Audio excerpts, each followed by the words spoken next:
Miliarderi Elon Musk ka kërkuar sërish presidenti Donald Trump të ndryshojë tarifat e tij gjatë fundjavës, shkruan Washington Post, duke cituar dy burime. Agjencia e lajmeve tha se kjo është mosmarrveshja e profilit më të lartë midis CEO-s së Tesla dhe presidentit të SBA-s. Thirrjet e Musk pasuan zbulimin nga Trump të një tarife bazë prej 10% për të gjitha importet në SBA dhe tarifa më të larta për 10 vende të tjera javën e kaluar. Musk, i cili gjithashtu drejton Departamentin Amerikan të Efikasitetit të Qeverisë, ka bërë thirrje më parë për zero tarifa midis SBA-s dhe Evropës. Kompania e tij e makinave Tesla pa shitjet e saj 3 mujore që ran ndjeshëm mes të reagimeve kundër rolit të tij si këshilltarin Trump. Aksionet e saj tregtoheshin me $233.29 në mbylljen e fundit dje, me më shumë se 42% rënje që nga fillimi i vitit. Musk ka thënë më parë se ndikimi i tarifave të automjeteve në Tesla është i rëndësishëm.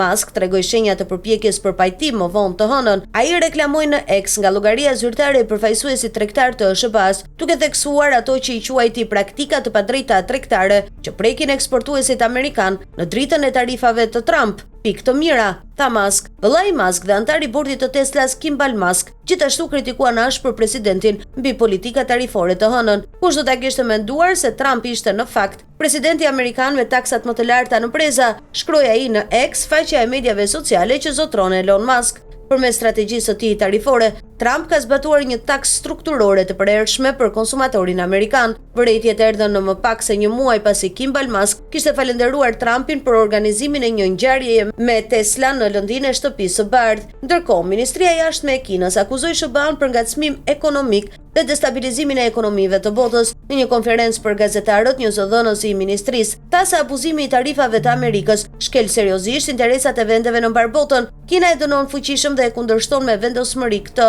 Më lejoni të theksoj edhe një herë se luftrat tregtare nuk kanë fitues, u tha Lin Yan gazetarëve duke shtuar. Populli kinez nuk krijon kurrë telashe, as nuk kemi frikë nga telashet. Shantazhimi i Kinës nuk është mënyra e duhur për të punuar me ne. Ai tha gjithashtu se Kina do të bëjë gjithçka që është e nevojshme për të mbrojtur me vendosmëri të drejtat dhe interesat e saj legjitime.